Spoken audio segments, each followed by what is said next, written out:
Hello, all you textual deviants, and welcome to another episode of Texting with me, Tomek, in St. Petersburg. And I'm Mark Will in Taipei. Holla. All right, so welcome to the second episode of the second season. And as what are we talking about today, Tomek? Yeah, so we are talking about, is this our first exploration of hip-hop music? It may be. So I should just talk like this the whole time.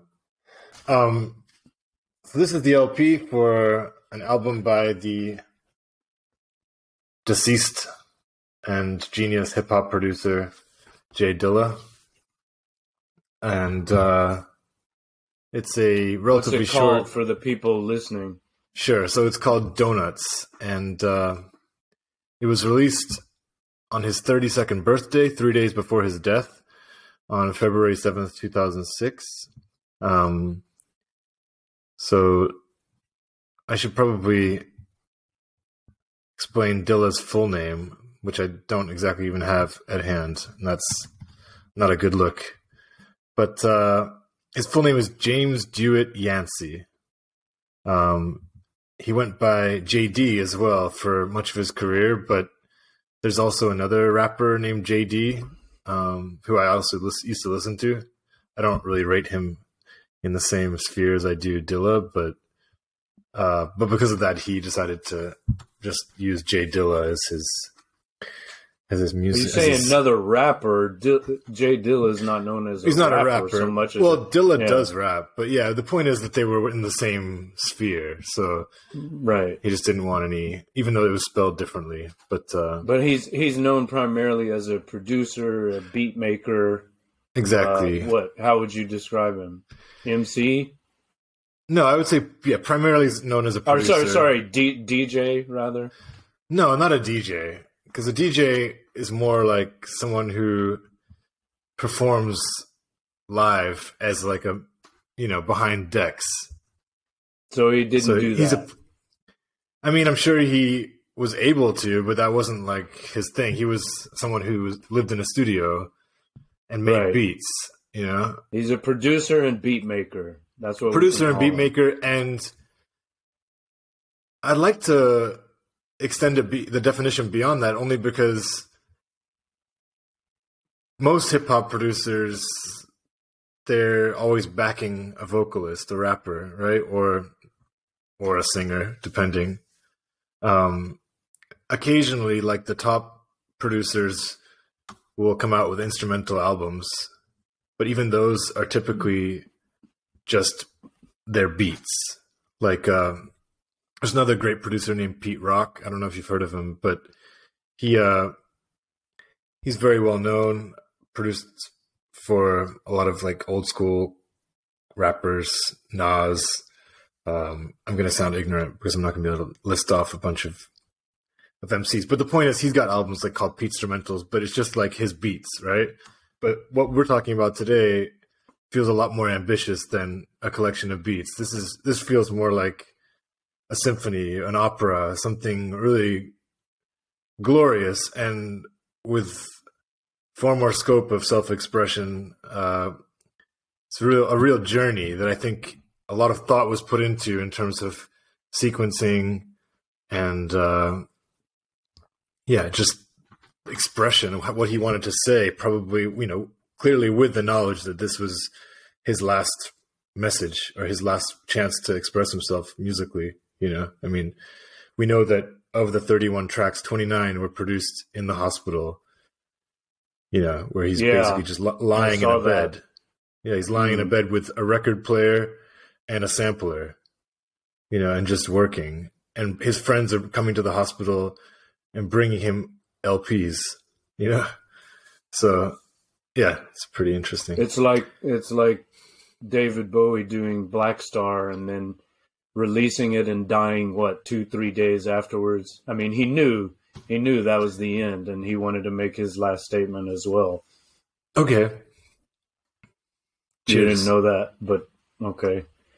No, I did know that Black Star was like very close to his death. I didn't realize, I didn't, but I didn't know It like came that he out was and aware.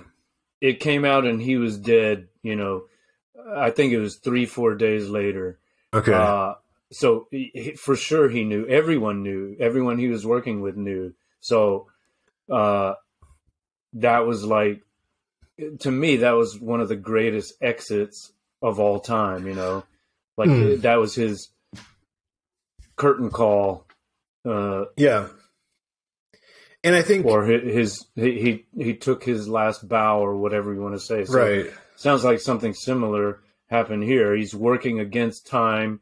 He knows Exactly. the end is near, and he wants to make his last artistic statement. And I would say, like, beyond the Bowie output of Black Star, which I don't want to put that down in any way, but Dilla didn't have, I don't think he had a record like this. Like Bowie would be trying to make his best record. Ideally, we would hope that each record he's really trying to leave it all out there. But Dilla was mainly like producing for other artists. You probably saw some of the artists he worked with, like the most famous ones would be people like Janet Jackson, Busta Rhymes, but also people like Q-Tip. He was part of a group called Slum Village himself, and they had a great album. The point is, though, I don't think he really took a risk with like a musical project like this, because I think this album is quite unprecedented in hip-hop, in music, and that's like why I really wanted to talk about it. He had never made his own solo statement? Nothing like this. I think maybe just some beats again, but this is way more than beats, just because of how short the tracks are, right? They're all just like really punchy, 1 minute to 2 minutes, and so much, I don't know, I just feel like so much emotion, whether it's like the sampling, the soul samples, or all the other vocal layovers with just people talking and sending messages. So there are a few people who have albums like this. One album that comes to mind for me is like DJ Shadow. He's got an album called Introducing, which also is like very much like a beat journey, but it doesn't have the quality of like the 60-second, 90-second, like, and it's not as frenetic. It's frenetic, but not as like, whoa kind of thing. And yeah, I don't know. This album is, sorry to like really go off, but this album is possibly as imprinted in my brain as almost any album I've ever listened to, in terms of like the number of listens I've given it in my life, and the number of like, just even the last few days, it's just all I hear in my brain is like beat after beat, like coming up. I can just like hum all of them, and I know this album so well. I know exactly when it changes, what it's going to go to, how it's going to transition from one track to the next. It's like, and it's music that I've, until now, I haven't really even tried to define. Like, I just kind of listen to it. But now it's good for you to be here, because I just like want to hear what it sounds like to you, just what. Yeah, how do well, you describe let's start with that. Let's start with that. Well, there are several issues that you raised there that I want to touch upon, but let's start with that, the definition. Now, you asked me to take notes as I listened, and so I just jotted down my real-time impressions as I'm listening on Spotify, which is, I realized, a big part of the listening experience. We can talk about that later, but one of the things I wrote down was audio collage. That was the phrase that occurred to me. Audio collage. You used the term symphony, which I can understand. It's kind of like what in classical music is called a tone poem. There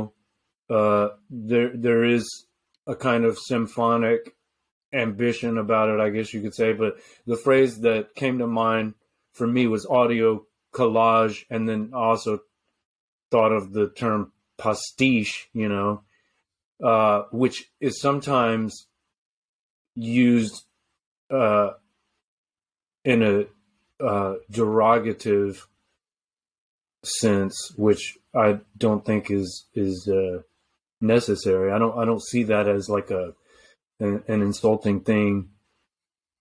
to use as the descriptor, you know, pastiche. Well, that's the thing. collage. Even when you mention collage, my initial reaction was very positive to that definition, and it spoke to me. But at the same time, I guess I'm just so big on this album that I'm very careful with any term that might reduce what it is. So like, I just even wonder, like, well, again, then you should define is a collage. Can a collage be as much of a achievement as in terms of a voice and artistry as any other, you know? Wait, earlier form? did I say derogative? Yeah, you did, but I assumed that because you're the derogatory. I thought it was derogatory, but I thought maybe it's another derogatory. Form. Okay. Maybe it is, but okay, sorry. You convinced me. I got distracted there by my. It's all good. I don't. Maybe that's a neologism. Derogative. Yeah, derogatory. It's a It's your prerogative. It's my prerogative to use derogative. It's used as a derogation. That's what I was trying to say earlier, but I don't think it is. You know, I like collage as an art form, you know, like in the plastic arts. So, and I like audio collage too. I mean, one reference point for me is Revolution number 9 on the White Album. You know, it reminds me, some of Donuts reminded me of those experiments with tape that John and Yoko did, you know, for the White Album. It's just like random. I mean, theirs was more like a random collection of samples, I guess you could say. I mean, it's like one of the earliest examples of sampling, you might say, Revolution number 9, and it's less, perhaps it's less musical, but I think there are some similarities there. It also reminds me of something. Yeah, go ahead. I was just going to say, audio collage, I think, is a very useful descriptor for the technique. But then again, the actual output, the actual product, completely depends on the musical ear and the musical heart of the artist, right? Because you could do audio collage with like a sensibility of heavy metal, you know, or grunge. And so I just think we can start there, and then I'd like to know like what it just sounds like to you in terms of where, after that, like what genre would you put it in, you know? Well, I saw your text yesterday describing it as punk soul. Is that what you said? Yeah. I hadn't thought of that, but I can see that. I mean, for me, there's certain thematic elements that stand out. There's the scratchiness, you know, it's sounding like an old LP record that's been played for 10 years, you know. There's that scratchy element. Okay. There's like the sloppy drum sound. I don't know how you would describe it. It's like sloppy and kind of like lagging, I guess. He's famous for that, so that's cool that you picked up on that. Well, I had read that, but even if I hadn't, it's obvious, you know. There's that, and there's some weird like disruptions in terms of tempo throughout, you know. Like you think you're grooving along, and then suddenly there's a very strange transition, and then it goes back to the groove. So that yeah, that's inescapable. And then there's like a siren kind of element, which is maybe it might be that 10cc sample, but that appears in at least 4 or 5 tracks. I think that's kind of like a hip hop trope, that sound, that siren sound, to some extent. Okay, so yeah, I think there's one more thing. There's the scratchiness, sloppy drums, siren. What about you? You didn't mention like the soul samples. Well, yes, of course. That feels pretty dominant. There's very much a 70s soul funk vibe throughout, you know. And I think that's crucial. Well, of course. Yeah. Yes. Yeah. And I mean, some amazing surprises, which we can get into later. But there was one other element that I wanted to mention, and now I've forgotten. I could maybe add one more then. Maybe what about the kind of bizarre vocal overlays that are not melodic at all, but, you know, he just finds some person speaking about some topic. You know, there's even like Or singing, but especially, like, do you remember the song Lightworks? Where it's like... Yes, with the Bendix. Yeah, the Bendix, the Tomorrow People. Yeah, which I assumed like wasn't... Is that sampled from like an ad? It's a TV ad? Yeah, it's from an ad, exactly. Yeah, right. So that's what I assumed. And this reminded me of something else, which I experimented with in my late teens.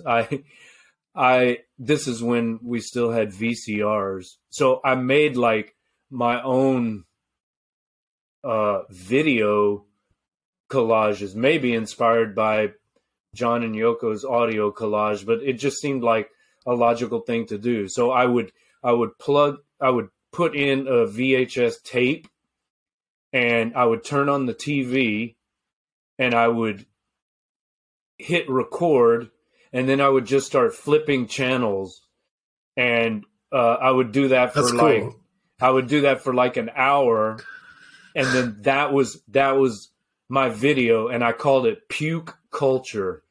That was the name of my audio video collage, Puke Culture, and it was just like channel flipping.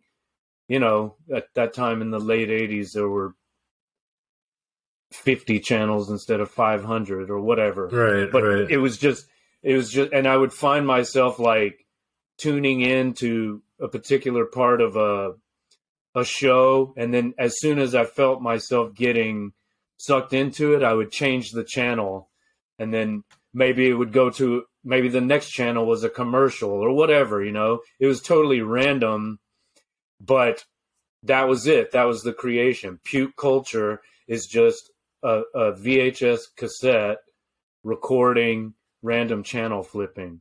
Obviously, nice, I like it. Obviously, much more thought and care and crafting is put into this, but there is an element of chaos and randomness to this, I think you would have to admit, right? I think so, but let's come back to this idea of symphony, because I do think I'm using that word pretty loosely and sloppily, to be honest, and it's more just about me wanting to say this is incredible. But I think, you know, the way that he's using individual samples is like they are individual instruments, right? So it's like, yes, instead of the violin coming in at this moment, it's this particular sound coming in at this moment, or so on. So in that sense, it feels very deliberate. That's all. Okay. It's like, no question. No, it is. Yes, of course, it's deliberate, it's crafted, and so on. But yeah, maybe before production began, he's just kind of like freestyling and throwing things together and seeing what works. Then the editing and the crafting comes later. But and even if that was never part of the process, it has the sort of feeling of chaos, right? Like, I mean, sometimes as you're listening, it's like, what is that? But I remembered the fourth element. So we got the scratching, nice. We got the sloppy drums, we got the what was the third? I remember the fourth, but not the third. The scratchy sound, like the old LP sound, the sloppy drums, the siren, and then the fourth, and I don't know if this is right at all, but it reminds me of what was known in the Dirty South as chopping and screwing. You know, that was kind of like it was a Dirty South. It was characteristic of, you know, hip hop of the Dirty South. And I only know this because some students I taught, you know, in the late 90s, early 2000s were like Swisha House fanatics because they were from Houston, right? And that was their thing. You've heard of DJ Screw, right? Mm-hmm. From H-Town. So there's chopping and screwing, which I don't know if it's quite that. It's not. It doesn't sound like a Swisha House record, but there are times when the scratching or whatever sounds a bit like chopping and screwing. You know? Do you know what I'm talking about at all? Ish. I mean, I know that the chopped and screwed sound has a lot of like slowing down stuff, like, and especially vocals. It's like sounds like a monster talking. Yeah. I don't hear that, but sometimes it's like with the production, you know. Well, I was trying to kind of familiarize myself or refamiliarize myself with some like DJing terms as we got ready for this show. And one of the words you mentioned, chopping, it has two different associations. One is with the chopped and screwed sound that you just alluded to. And another is just when you bring tracks in and out of a mix in time with the song. So he's obviously chopping up samples constantly in that sense. But okay. Well, it's a nice word anyway. I like that. That's for sure. I mean, he's definitely very deliberate with his sampling and the way he uses them and juxtaposes one with another, right?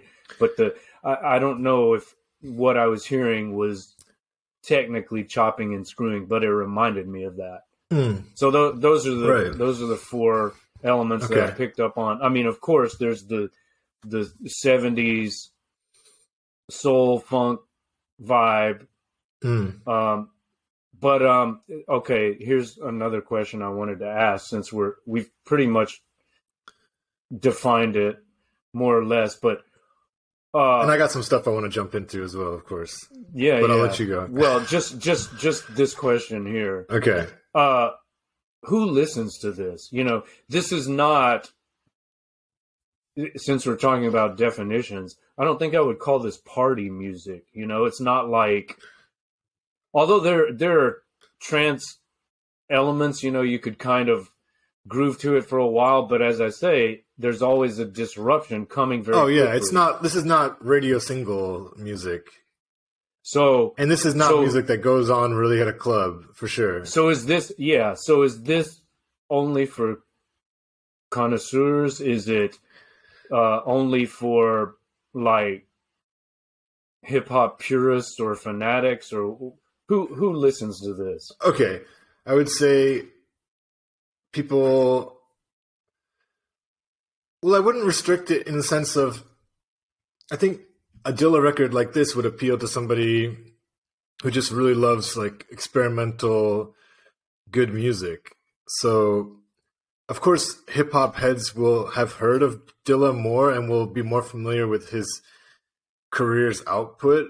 But a record like this, I would say, is quite a crossover record. Like, it's a record that I'm sure, you know, people who just follow music, it will jump out of the hip hop sphere and just be like, a great album. This is just a great album that all the people who like indie rock will be like jumping on and talking about. You know, there's always those hip hop albums that like just break out of a mold, like Outkast or Andre 3000 in particular, Frank Ocean, another crossover appeal, so called. Yeah, this is massive crossover appeal, exactly. So I would say it's like a headphone album, for example, right? Very much like an album you experience alone most of the time, and an album that maybe requires more attention than some because it's demanding of your attention. It's not something that you can really have on in the background as you're studying, Well, you could, I guess. But like, I know this album so well. So for me, this album, like some of the first associations are actually soul, which kind of makes sense, right? If it came out in 2008.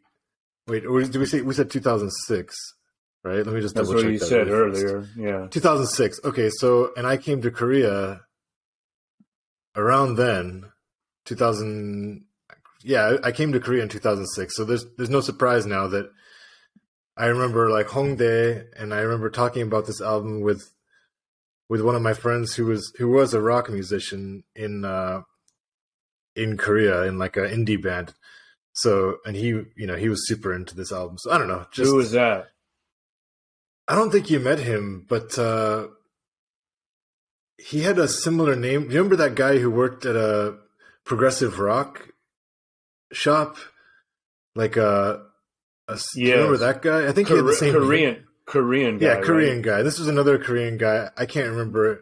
He had the same name though, I think, and I think I introduced those two guys to each other. But anyway, he was cool.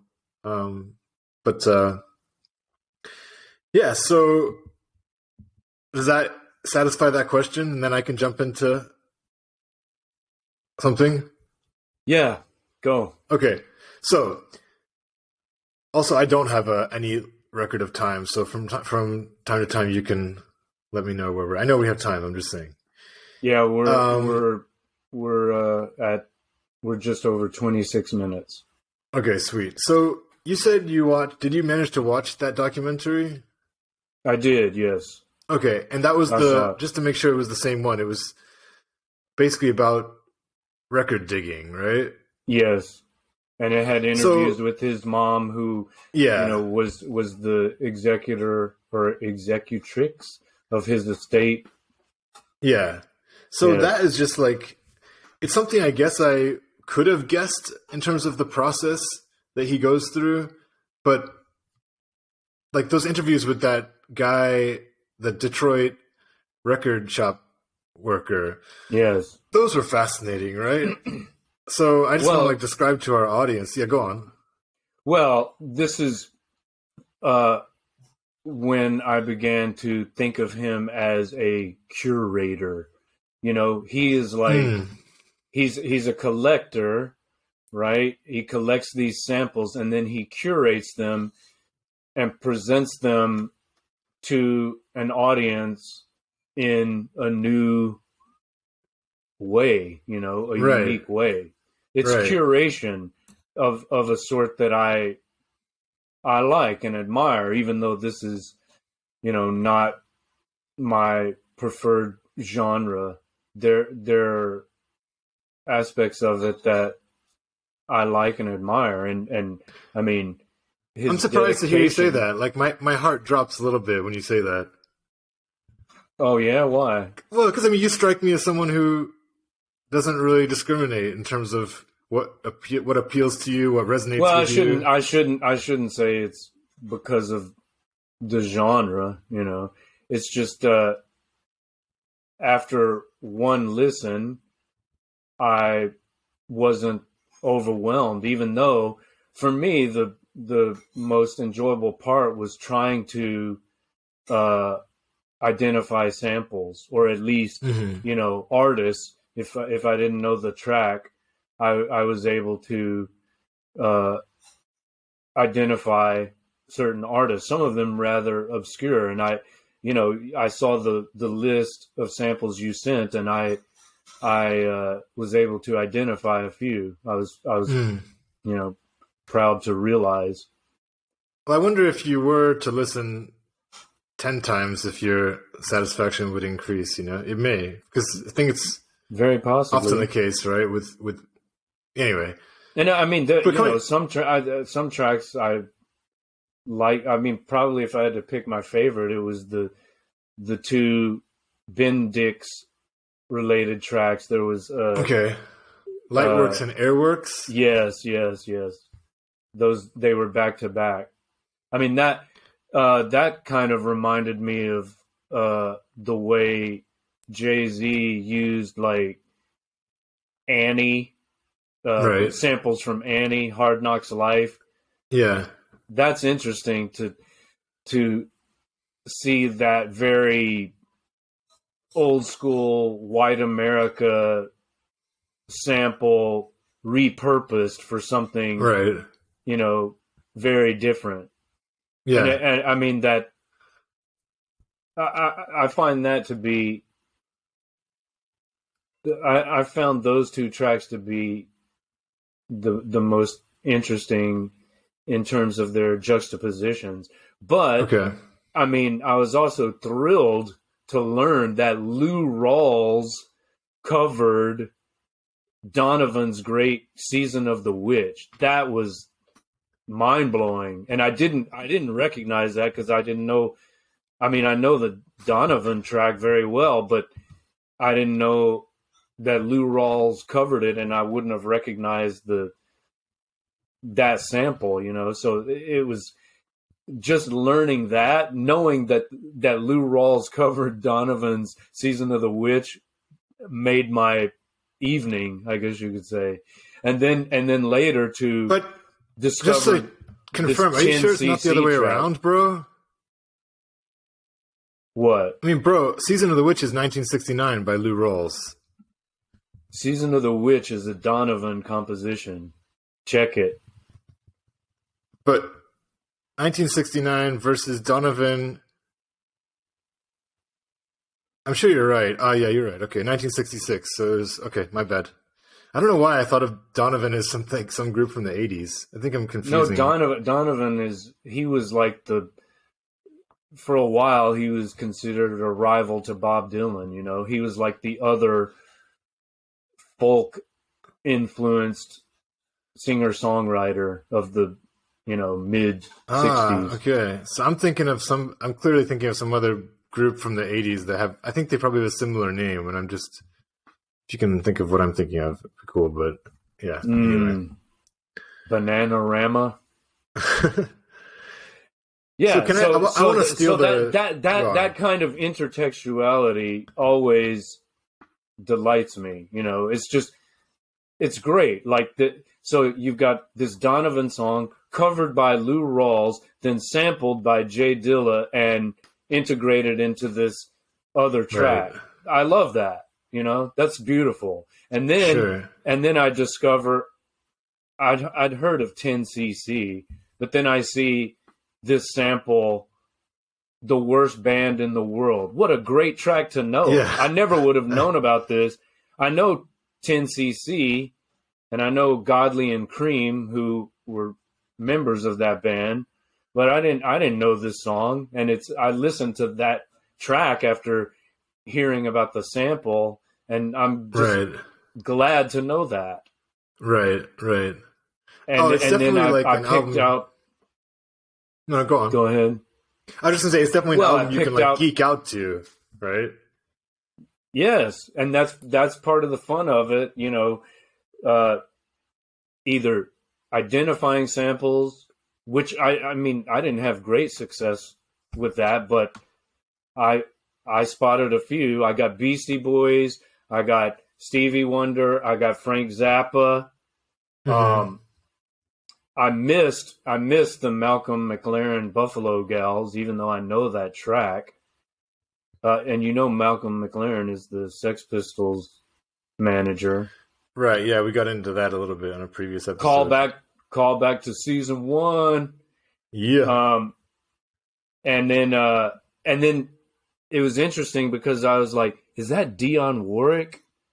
And then it wasn't the track I thought, but he did sample Dionne Warwick another time. Yeah, and then I was like, is that the Jackson 5? And it wasn't the track that I thought it was, but he did sample the Jackson 5. Yeah. So you can hear echoes of all that stuff throughout. Right. And that's fun. That's a delight. And interestingly, I told you that this is an album that's had maybe as many rotations as any album I've listened to, and yet I never, until we started recording this pod, did any real diving into this stuff, And it's crazy, this website, this resource that I sent you, which is just whosampled.com. the subtext, the subheading there is exploring the DNA of music, and it records every song sample. Like, not only so Dilla, for example, it's just funny because for this album, it's already been sampled a lot by rappers who admired him. So you've got, for every one of the songs on the Donuts album, you've got the samples that it used, and then the artists who've sampled it. But I just wanted to say that it expands beyond hip hop, and it's a really great resource if anyone is curious. And another nice thing about the website is that it queues everything up for you. So it'll tell you, okay, this sample was used at this particular second in the song or other second in the song, and you can just click that hyperlink and then you hear it because they've got all the YouTube videos linked up. So it's super convenient, and it's very interesting to juxtapose how the song sounded originally compared to the way that like Dilla flipped it, you know? Right. So that's interesting. But I keep wanting to I want to come back just to the process of record digging that Dilla goes through, because that's so interesting to me.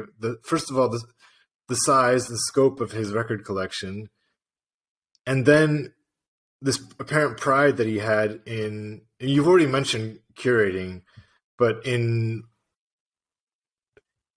helping the listener discover music that never maybe had its real moment to shine previously. You know, maybe some soul group like the Escorts that just didn't blow up. Maybe they did. Maybe I shouldn't be. So, and just the hours spent listening to these records, that's interesting to imagine.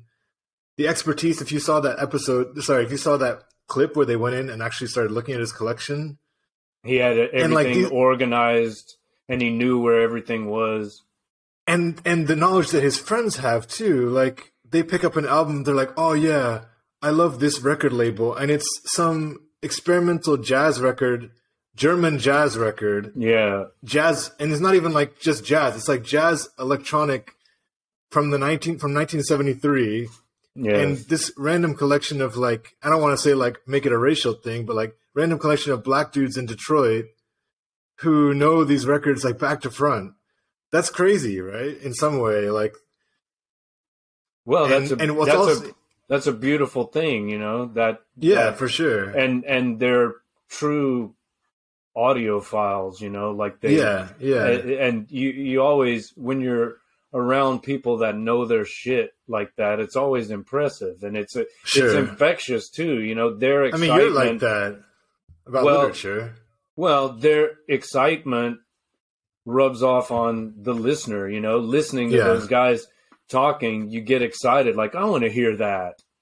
Yeah, and so that's a wonderful thing. The way he elevates the obscure. You know. Yeah. Jude the Obscure. or the forgotten, you know, it's like reviving, breathing new life into these old forgotten forms that shouldn't have been forgotten, you know. Like they deserve to be remembered. It's kind of a Proustian project of memory, you know. It's like a memorialization, a remembrance of things past. Talking about literary illusions. Okay, I got another topic unless you want to jump in. No, go. All right, the next topic I want to bring up is, so sampling gets a bad rap sometimes and I guess that's another whole topic that is worth exploring, but I don't even want to talk about that specifically. But I just want to say that in my exploration, I heard a lot of these original songs, you know, and they were good, but, you know, I couldn't help but think that Dilla's interpolation, is that a word too? Like interpolation? Mm-hmm. What is interpolation? Do you know the difference? It's like an inserting, I want to say. Okay, maybe I should say interpretation then. But either way, you know, I just kept on thinking like Dilla's made this better, you know. So it's and some people will say, oh, it's because maybe my ear is. But there's a lot of like that could be because I heard it first, which is often the case, right? With any type of literature, whether it's like a movie or a cover, it's often like the one that you hear first that you get attached to. Mm-hmm. Or you could say it's because my ear is more adjusted to modern sounds, and they just appeal to me more. But I just couldn't help but wonder if beyond both of those explanations, if he just genuinely has made it better, like, in which case it's quite interesting. What do you think about that? Well, I mean, it's like, in a way, it's like covering a song.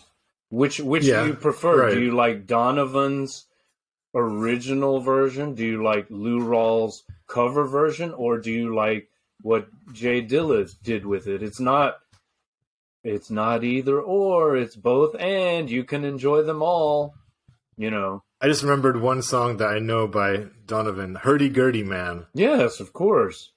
Is that like the most famous song by him? Well, that's one of his famous albums, but, Season of the Witch, Sunshine, Superman. Okay, I'm pretty ignorant. Maybe we can do another episode on Donovan one day. One other sample I noticed, and it's not on that website you sent. On the track What do you mean? Anti-American Graffiti. I don't know, but I didn't see it there. Maybe I missed it. Anti-American Graffiti. Know, there's that DJ type voice. I've got copious notes, so let me find my notes on that particular track. Anti-American Graffiti. Yeah, track 19. Yeah, okay. So it's not listed on that website, at least not that I saw. That is a sample of Wolfman Jack, who was a DJ that appeared in the movie American Graffiti. So it has to be. It has to be. It's not listed there, but I'm that is weird. 100% certain that's who it is. It sounds like him, and I know he was in that movie, so it's got to be him. Okay. Why else would it be Anti-American Graffiti? Right. Absolutely. That's that George Lucas movie, I think, with Ron Howard. But before he made Star Wars, he did American Graffiti, and then the studios changed everything, and he said, never again will I work for a big budget Hollywood studio. So then he went out on his own. Yeah, maybe they didn't list it because it's not a song. Yeah, but true. But they listed like the Bendix ad. Yeah, which they found on some album though. But anyway. Yeah. Fair enough, yeah. It seems like my crazy level of spouting has calmed down for a second. So I could check my notes for some stuff to chat about unless there's something that you've got ready. Have you ever heard of the group Portishead? Yeah, they're a trip hop group. Exactly, trip hop. So I only know their song "Glory Box," which I listened to again last night after hearing this. Why? Because of the scratchy record sound, and I don't mean like mix master scratching, but that old LP sound. Like the popping kind of thing. Yes, the popping, the staticky kind of scratchy sound. It's on that track, and like you say, it's called Trip Hop. And I looked at the date, because I expected, maybe they were listening to this record, but that was like it's early 90s, Yeah. So who was the first to do that kind of popping, staticky record sound? Because they still called Portishead hip hop production. They, like you say, it was called trip hop. It's like, there's a trippy kind of bluesy psychedelic. The vocalist is sometimes compared to Billie Holiday, but then there's like hip hop production with the drums. There's like a pretty straightforward drum sound, and then there's that staticky element. Yeah, I would say this is just a guess, but the origins of hip hop, New York City, DJs taking records and starting to experiment with the whole idea of even scratching a record. But I would say because the LP itself is so fundamental to the origins of hip hop, that when the first records started coming out, there's probably just like an affection for all things vinyl and maybe the sounds that vinyl that kind of vintage feel. Yeah, that's what I'm guessing. But yeah, would you like to be someone? I mean, you don't have an LP player. Is it something that a hobby that you might still take up, you think, at some point? Well, I did. I had a record player, even after, when I first got into music, started purchasing my own music, it was all cassette. But then after that, I went back to LP, like the previous technology, and bought records. And and I had like these huge speakers connected to my little record player. Sweet.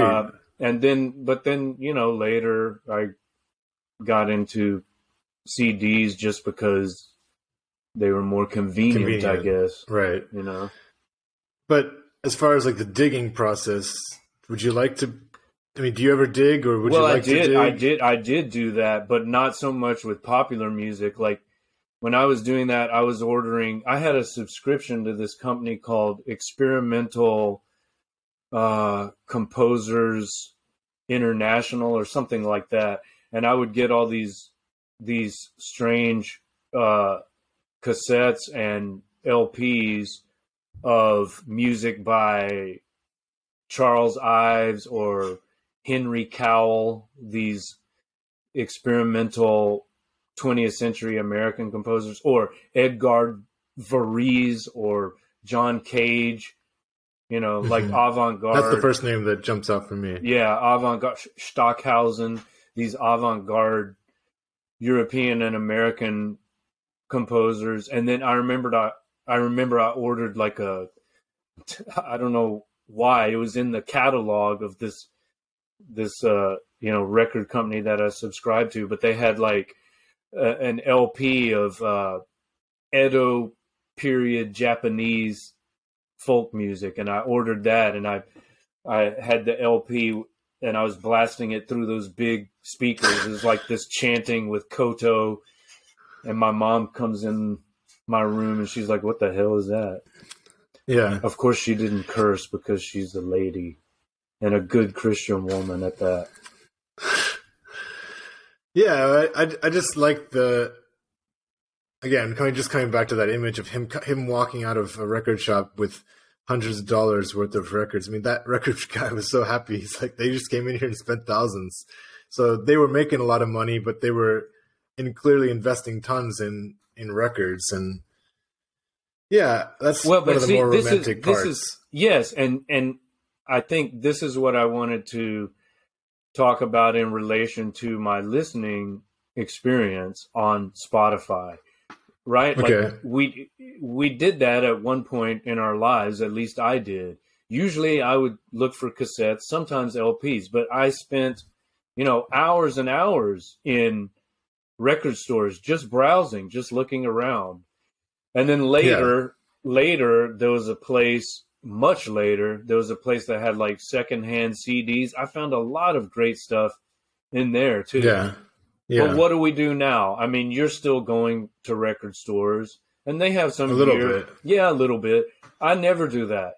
I'm listening mostly on YouTube, and I was just thinking about that as I listened to this album on Spotify, and I realized I fucking hate Spotify. Like I don't have the subscription, so every third track, it's interrupted by this ad in Chinese trying to convince me to get premium Spotify, and then they'll be you probably like, should if you're using it much. I don't use it that much. I listen mostly on YouTube, but me too, actually. Yeah, but I have YouTube Premium.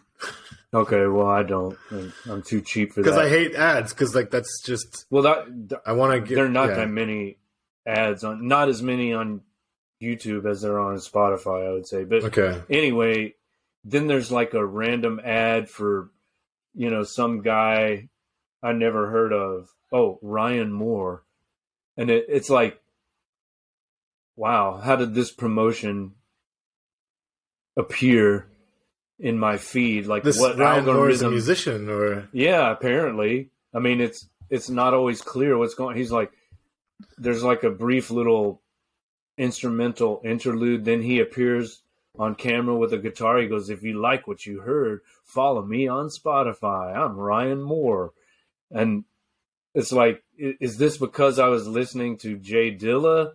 Because Ryan Moore doesn't sound like what I'm listening to now. Or do they think this is what I want to hear based on, whatever I've subscribed to or listened to lately? But the whole, the experience of the album is interrupted. It was at least 4 or 5 times listening to those tracks, those 31 tracks, It's right. This is a different experience, It's different. Well, obviously, it's different from YouTube, but obviously even more so from like listening to a record all the way through.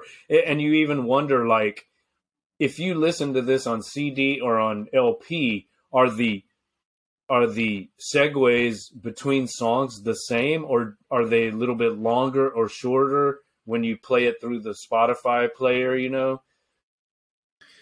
I recommend, not even if you don't buy YouTube Premium, I don't know, but I use this other service called YouTube Music, and there they just have music and albums. So like you just look up an artist and then you get all the albums, and it's included in the premium package. But again, I think you might just be free anyway, but it's pretty sweet. I like it, and that's how I listened to it, besides having the LP. But what about when we listened on the radio? Did you ever do that? I remember trying to like record songs on the radio. You had to wait until they played it and then hit record so you could listen to it again and again. Remember those days? And then I realized, oh, you can buy albums and you can listen to a whole album from start to finish. It's not just one song that you like, You must have been really young if you didn't know that albums existed. Well, I mean, I knew, but in the beginning, you're just hearing like whatever bullshit they play on Top 40 or whatever stations were available at that time. No, radio had a much bigger something part. Played a much bigger part of my life. Sure, 93Q at the time. We're up on 52 minutes, just so you know. Okay, cool. One other thing I wanted to say. Speaking of the shortness of the tracks, each track is like 1 to 1.5 to 2 minutes, right? And each track is carefully crafted, and it's kind of like a miniaturist's art. And it reminded me of the post-punk classic album by Wire, Pink Flag. Each song on there is about, a minute, 2 minutes. There might be 1 or 2 that go on 3 minutes, but it's very similar to this. Just short, punchy, post-punk perfection. Like Little Jewels is how a guy from Gang of Four described the songs on that album. And I don't even like the other Wire albums I've heard, but that album in particular, their debut, Pink Flag, excellent. And it's nice. Like this in the sense that, each track is very short, and it's been described as like a punk suite, SUITE. Right. So instead of symphony, maybe this is a punk soul suite of sorts. It's kind of like with 31 movements, you could say. And I just wonder if the track lengths, if him being very ill has anything to do with that. So he's like, he would rather spend his time giving us another idea rather than extending this one. You know, it's like he's got to get more. I want to get another idea out. Because I've got another like kind of composition, which I'll have to give you in a micro version. Mm-hmm. But that's better than me spending another week on making this into a 3-4 minute track. That's a bit smoother. You know, I have a feeling there's something to that. Maybe. Yeah. Okay. I thought my feeling was that it was more intentional, but who knows? Maybe. Intentional in that aspect, though. Maybe. I mean. Well, I mean, even my feeling was that even if he had more time, he was still gonna make like these miniature. It's almost like audio tapas or something, you know, like little samples. He's little samples of samples, you know. Try this, try that. How about that? Okay, you don't like that? Try this one. I'd rather us use the Korean. Is it panchan? Banchan. Yeah, side dishes. Yeah, we should use the word banchan. How about dim sum? Yep. All right, quickly. So, yeah. I have some stuff to say too. So, but you go ahead. The title, Donuts. Okay. How do I interpret that? Yeah, I haven't thought about it now because we're talking. Well, just continuing our food metaphor. You know, a donut. You can eat several of them at one time. So in that sense, maybe just the brevity of the tracks. There's something kind of insignificant about a donut, which is, you know, again, isn't to downplay the greatness of these tracks, but something like that. I mean, what do you think? Is that a possibility? Well, sure. I hadn't thought about that actually, but of course there's that track called Glazed, you know, there's a glazed donut, which is, I thought that was clever, but I was thinking, and I don't know that I came up with this on my own. I may have seen something about it in the documentary. A record is a donut. Right. A record has a little donut hole in it. Right. Yeah. And also, you know, there's kind of a ring composition to this thing in that the first track and the 31st track. The 31st track is a kind of callback to the first track, right? You hear that same sample, and throughout there are these other repetitive elements, you know, and there's some trance-like qualities too, which also suggest a circle. And also, did you notice that it starts with the outro? Yeah. So that's kind of weird. The end is the beginning, is the end is the beginning, is the end is the beginning, is the... I'm quoting myself. That's how I conclude my latest book, Earnest Games, which everyone should read and purchase. I love those. All right. Can I rant a tiny bit more? Yeah, but we're running out of time, so I know. Do your thing. Okay.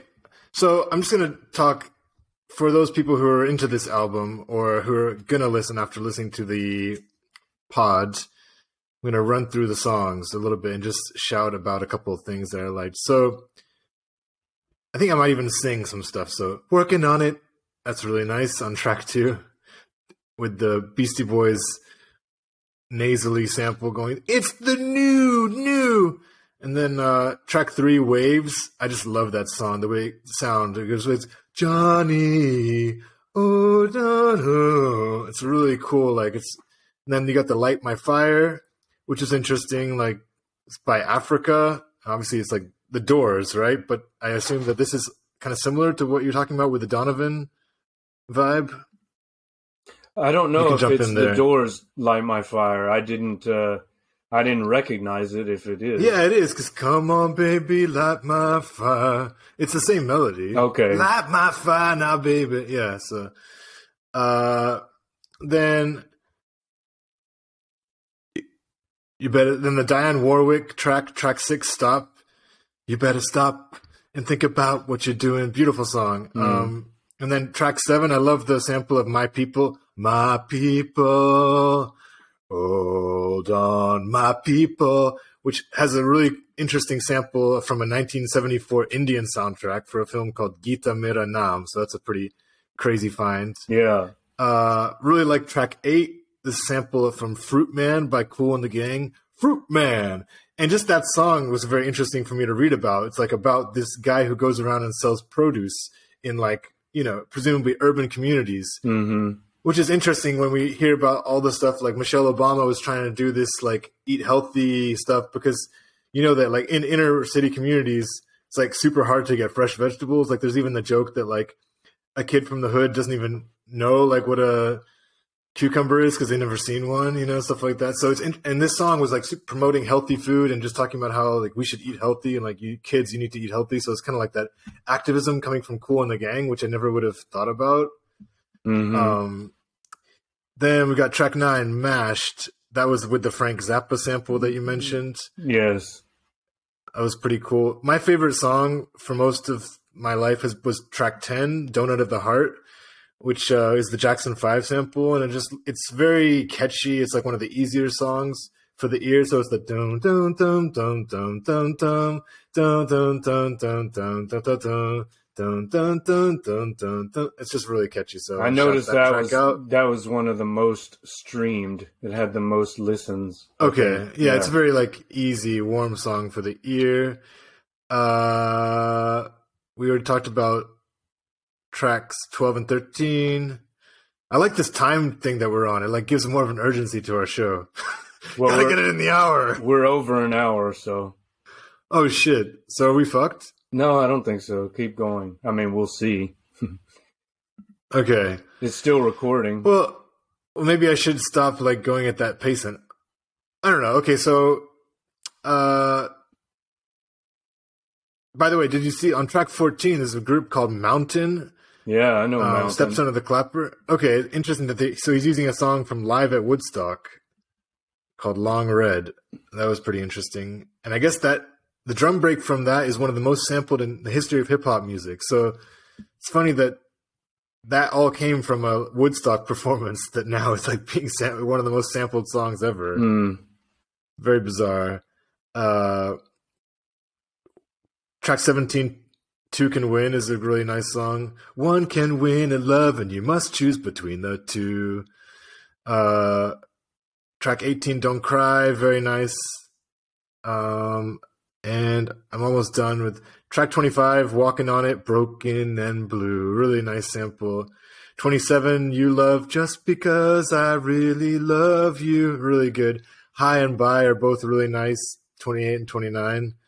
Okay, I've done with the very, very fast track by track analysis, but so many memorable licks, you know, and the fact that he's taken these probably 5-minute songs and made them into like, here's the tastiest 10, 15 seconds that I'm just going to kind of repeat. I'm going to catch this vocalist at his best few notes and make it sound really like good. Or most interesting or distinctive for whatever reason. Yeah. Yeah. And for people with like maybe a shorter attention span, which is like our generation, so this is like more digestible, you know, than sitting through a 6-minute soul track from the 70s. You know, this is like, give us the donut right now, you know. Give us the donut right now. That sounds like a good phrase to end it on. Okay. Next time, by request, we will be discussing graffiti. So tune in for episode 3 of season 2. And we can do graffiti. We can go anywhere with that. We can go back into like ancient Rome graffiti. You know, that's what I'm going to do. Okay, that's what I want to do too. I want to go into Pompeii. But I have some other ideas too about modern graffiti. So everybody tune in for that, episode 3 of season 2. And thanks for listening, everybody. Yeah, we will see you next time. And check out Donuts by J Dilla. Do it. Yo. There it is. Bye, everyone. Peace.